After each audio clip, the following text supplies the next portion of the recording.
this, I'm going to start the recording. Today's webinar is about data literature mirroring and to look into how this is a back and forward struggle.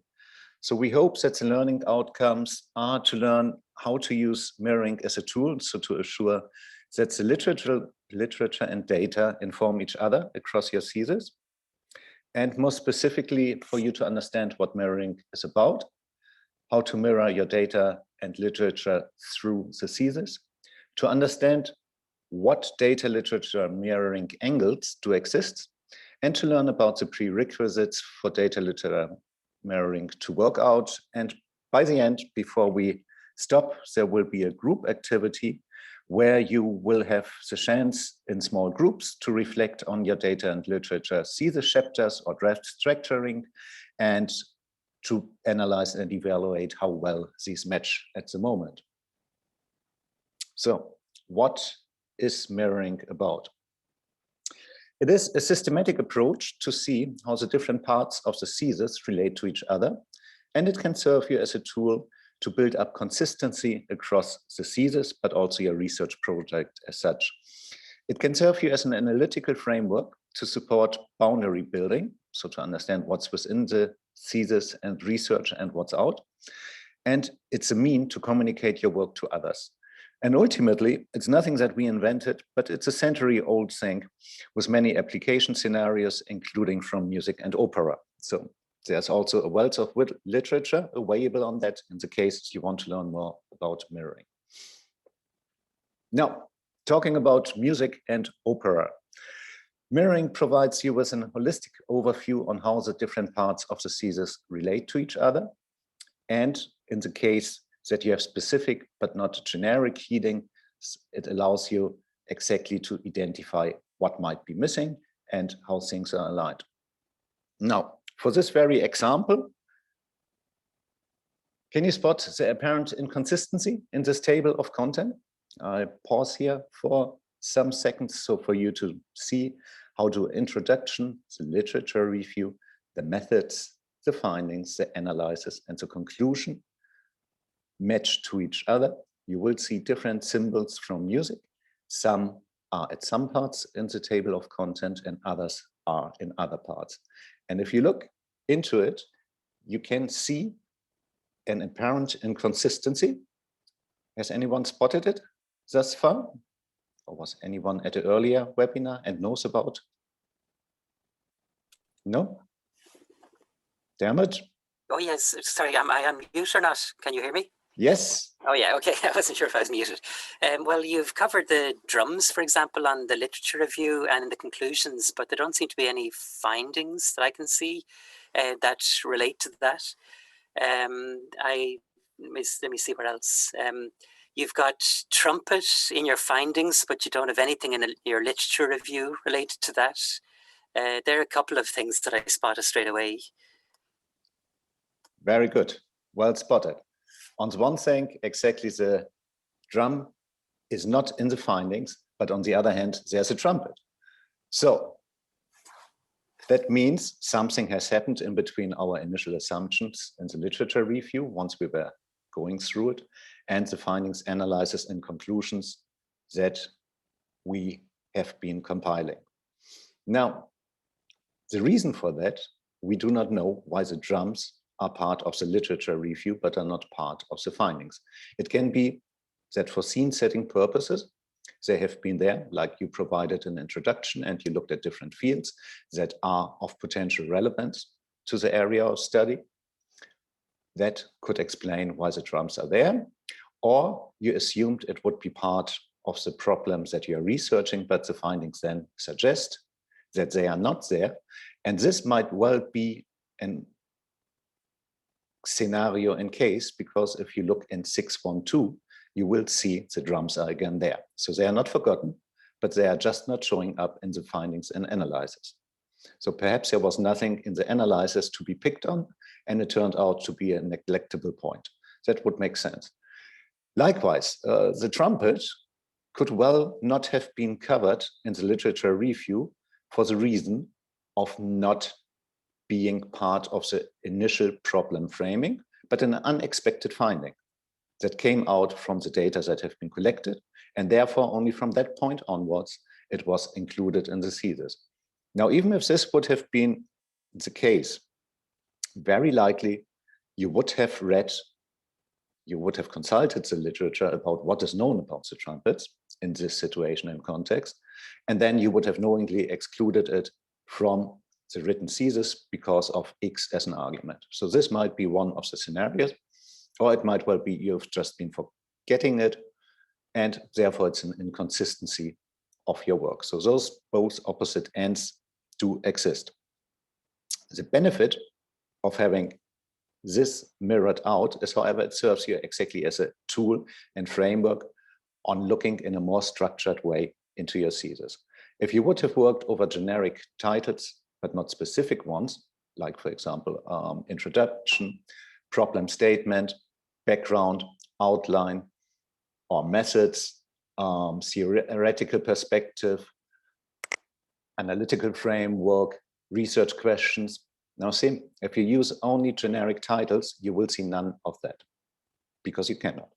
As soon as you turn the generic titles into the specific titles, like what is the role of the trumpet within an opera? So this is something where already through the table of content, you exactly can understand how things relate to each other. Another thing is what you will see here at point 331, related study to draw on. Because if you have looked at all of those elements, you also will have found something from the background of a trumpet and the study that has been carried out that found out about the trumpet. And this can provide you with methods, questions, and tools to be taken further into your thesis, research, and into the written thesis. And this is something that we will look into more detail into the next section on how data literature mirroring is working through the thesis. Now, first of all, mirroring is a gradual process. It's not like you say, okay, I now do that, and by the end of the week, you have it all worked out. As the knowledge builds up, as specifics come in, as more and more you can relate things to each other, you will understand what are the key terms and what are you looking at. And for the start,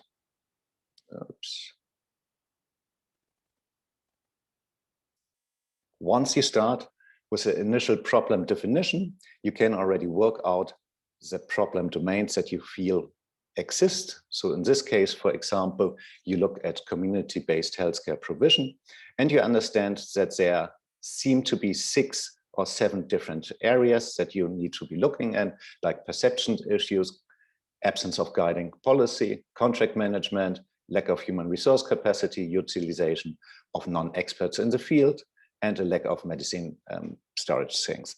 So those are the initial outlines that you have. And those allow you already to mirror them frontward into the literature review. So you can read about problems in these areas related to your background and understanding. And from there, you can go further.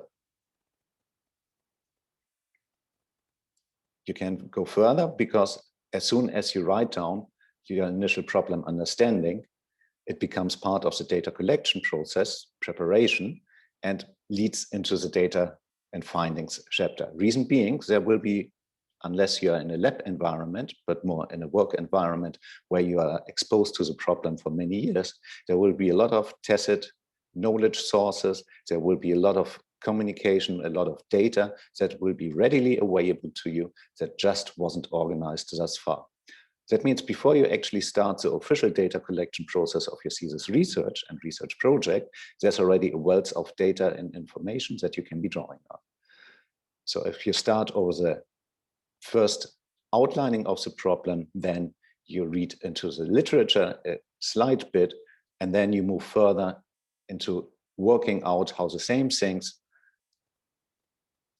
how much information from that area you have already at hand, you can start structuring it. And then what usually happens is that you can start relating exactly the data that you have at hand and the categorizations that you have been working out with the literature you have at hand and read and how is that is categorized. And this both together will provide you with a sufficient level of boundaries, so to not go off reading for months or for weeks, just because it seems to be of relevance, which is something that very often happen and is common to doctoral studies. I would argue that for the first year, perhaps you are mainly concerned with reading. However, if you just read in isolation, likelihood is great, it will carry you away and you won't progress. If, on the other hand, you enter into this in a more structured way, write down at the very beginning what you know already about the issue, initial observations, what has been perceived, what has been understood, and only then, from there on, start consulting the literature to then move further on, writing down all of the problem determinants, the variables, whatever you can identify, that will provide you with a much more focused way of progressing in your research. Likewise, the literature and the methodology section can inform each other.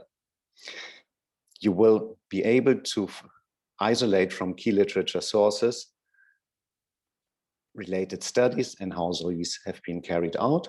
And that then can allow you, like in this example, to identify methods and frameworks that can be taken forward into your work.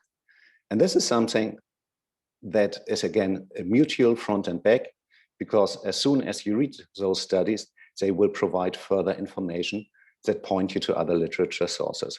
So if you keep track about those developments, it is a going front and back in between the literature review, the methodology, and the data that becomes available, either new data that you collected, but it's the initial stage, first and foremost, data and information that you already have access to.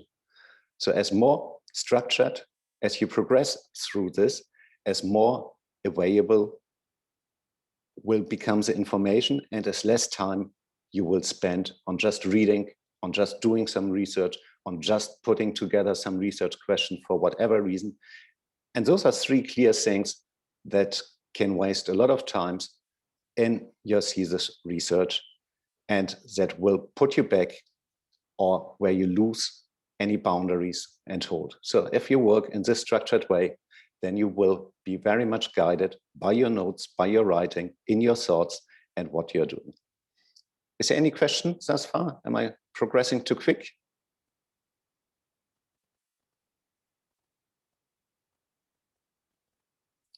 Okay. So again, what is important in this is that it provides you with additional boundaries, and that you can see exactly from how do you came from community-based healthcare provision in your methodology to any of those points within the literature review or within what you're looking at once you collect the data or analyze the data. Or what are the related studies, in this case, for example, on resistance and participation, and how do they relate to the different areas within the literature that I've been covering, and what are the key studies in that field that I can be drawing on. And from there, it will be helping sharpen your literature review. And so you go front and back. And this will ultimately help you to gradually enhance your ability to articulate your research and to frame it and to put it in strict structures, like in this example, where you can see exactly how the different things relate to each other, how are the chapters building up. In this case, introductory chapter, literature review chapter, and chapters of the empirical work. What are we talking about? Do we use the same terminologies? Are we looking at the same things? How does it relate to our research questions, and where are these covered? And this then will provide you, if you look on the right side, aim of the research section 1.4, with the ability to articulate with very little words what your research is about. I still recall for the first half of my thesis research, it would take me like 10 to 15 minutes to explain my research. Reason being, I was not holding the knowledge about it that I should. But this is a normal progression through the thesis and through the development and the understanding that you build up gradually. So usually once I work together with my students, I ask them, can you describe the problem in a sentence? And if they do manage to do that, I know they are very much advanced and they are close to write up their thesis or to hand it in. However, if on the other hand, they need 10 to 15 minutes, then that's not drastic. It just shows where they are in their research, which means it's still more at the beginning, or at least they were still not framing it in a way that they can be short and precise, and the boundaries perhaps have not been established. But mirroring can help you to establish the boundaries. It can help you to enhance your ability to articulate your research and ultimately to present it to others. Now, this figure is taken from the same thesis than this one, and it shows in a neat and nice way how the research has been progressing.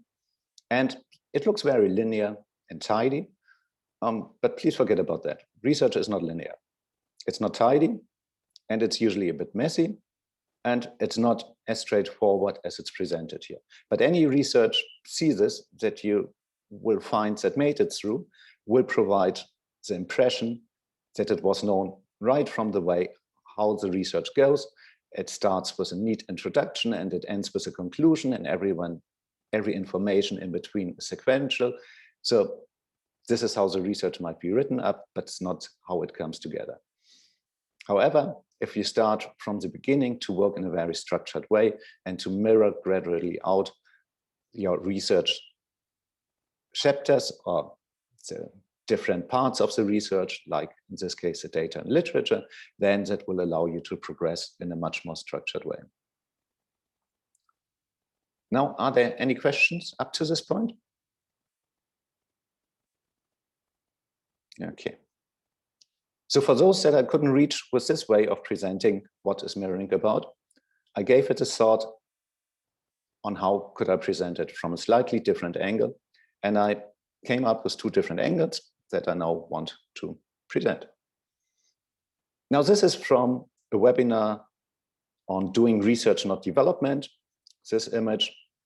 So it's very much focused on the R&D dimension of research and development. And it's a use case from a business environment. And the red part in down is an ongoing change case. So on the left hand, you see T0, where there is a change idea that is implemented in the business environment. And then afterwards, the outcome is evaluated. Based upon that, the change idea is taken further in T2 and again implemented. So it's something that from business you might know as a continuous improvement process that's kicked off and then gradually repeated, and improved processes are resulting from T0 to T3. Now, on the upper end of this, you do see a research project that is taking place. That might be your research project. You do research in your work environment, so there are some actions that you are carrying out. In this case, you will see on the left side, problem-focused literature review T1, the problem understandings that you have initially. Then you do some stakeholder engagement through your research, and you collect with this data, you analyze the data, and you will have the problem understanding at T2. So there are two processes in place, a business change process on the lower end, and a thesis research project that is at the upper end, and that might have some sort of connection. And there are different data and literature dimensions that impact each other mutually over time in between T0 and T3. And if you see those blue arrows, there might be some relations in between the observations and ongoing development. And they might even mutually impact each other. So there might be a data flow, and you as a researcher might even be the manager in the organization and by the same time the researcher. Or you just might be a research assistant and are taking a more passive role once it comes to the change in the business environment, which then would be more close to a lab case. Now, The ongoing development in themselves might be connected to the research or just isolated actions.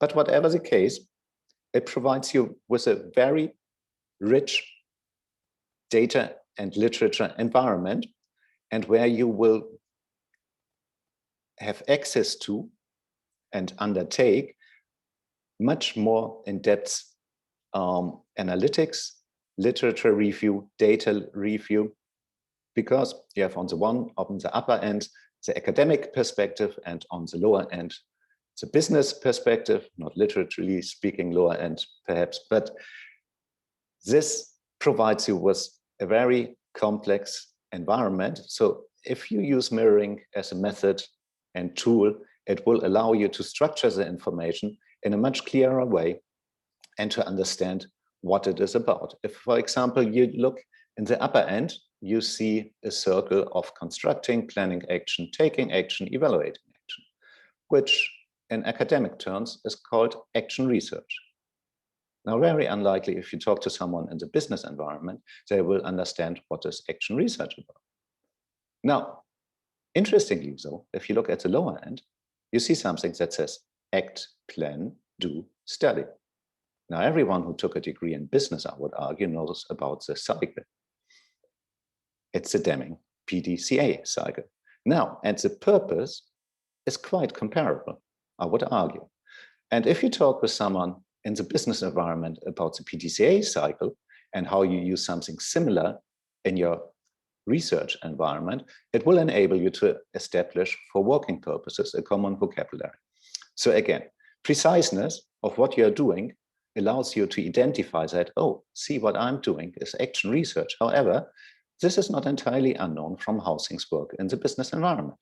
So if I want to establish a common language, I might describe my research as something similar to a PDCA cycle. So for working purposes, that might allow you to establish a working relation and a common terminology, so to engage. So it's very important to be precise and to think things through and to present it in a way that allows you to identify it. If I wouldn't have used this visualization, perhaps it would never have come to my attendance that actually, just to engage with my people from the business environment, I just might tell them, look, I use something like a PDCA cycle. And then they will say, oh yeah, I understand. And there we go. As we are there, as the image also shows, the focus is on the past, but not the future. And the reason for this is that the focus is on the research problem, which originated in the past, but not the future. So we are not focusing here on the expected outcome and solution, which is what the business people usually will focus on. So this is also something that we might want to understand and take into account once we communicate, that there are very different lenses on how to talk about things and how to look at things. Business people would usually be interested in the outcome at T3, but they won't want to go back to the strange idea in T1. That's for them seen to be a loss of time. So please understand that, but also understand that you might also look into the future, or that you anticipate at which point in time those results would be available, because you might be still able to use them for your analysis in the thesis. And depending on the program, you might even are expected to present what are the outcomes of your research and how they are applicable and of relevance within the context that you're working. Now, are there any questions up to this point before we come into a different angle on how the problem could be looked at and how data mirroring could be looked at? No? Okay. So far, so good. So far, so good, Gunnar. So far, so good, Gunnar. Yes. Okay. Okay. Then let's take a more holistic perspective on how data literature mirroring could help us. Now, this is from the webinar that we were running 2 weeks ago on how to go from proposal into thesis, and how that stage where you handed in your proposal is a one-time opportunity to capitalize on the good work that you might have been doing and to turn it into the first draft of your thesis. And at this point in time, if you have worked out very well what your research will be about, you will have covered a number of obvious points like the problem issue statement, the research questions, the key literature sources and related studies to some extent, the methodology that you envision to apply, some data and findings that you envision to emerge, analysis and evaluation, how you want to carry those out, and conclusions that you attempt to derive. Now, if you have done that in a very structured manner, then this will provide you already with some sort of mirroring from the left side to the right side, and also from up to down, which applies for both, for the literature that you have been consulted, but also for the data and findings that you envision to collect, and against the initial problem and issue statement and the questions that you have formulated already and that you have derived from literature sources and related studies.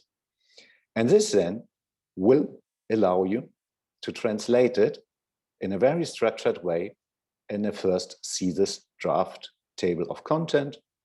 And so it allows you a different entry point into working out your table of content, and the regulars to our webinars will know this type of mirrored table of content, whereby you see in the middle the literature review on the left side and the findings and analysis on the right side, using coloring just to outline how things relate to each other and how they relate to each other also in the introduction, how well are they covered there, and into the conclusion.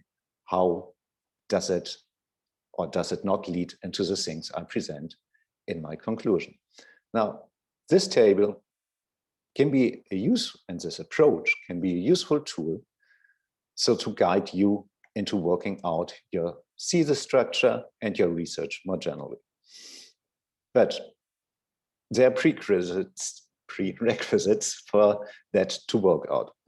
Are there any questions again to this point, or can I continue? Continue. Good, I'll do that, Gunnar. Thank you. Now, while simple and perhaps obvious, words do matter. And you should know your key terms. Now, this sounds simple, but as a matter of fact, many students do not know their key terms. And this is absolutely normal, because once you start, first of all, you need to get used, you need to know your field. You do not know it. So you also don't know what are perhaps synonyms and under which conditions are they synonyms. And fellow academics do not make it easier to you, because the ego of scientists results in different names for roughly the same thing, because everyone wants to make his or her landmark in career. And therefore, you see a lot of things coming up with slightly different or entirely different names, or apparent differences that, depending on the background, do not turn out to be different. And to not remain in the abstract here, I picked from an example from my own research field, where I spent like 15 years. And you will see a lot of terms here like personal learning environments, connected learning, meshed up learning, virtual learning environments, computer-assisted learning, technology-enhanced learning, e-teaching, e-learning, distance learning, massive open online courses, one of those great hype words, open access, open educational resources, and other great hype work, constructionism, constructivism, flipped classroom, and now we come to the left side down, where you could spend ages looking at roughly just terminologies and disagreement on that, which is open source software, free software, open source, free, libre, open source software. And if you put licensing on top on that, you're covered for the next years. So obviously, this is a wealth of different literature sources that I could be and have been reading. And it can take 2 or 3 years just to have a good understanding of that. Now, do you need to do all of that? Well, in hindsight, no. How would I refer to that today? I would say it's contemporary education. Technology is everywhere inside today, right?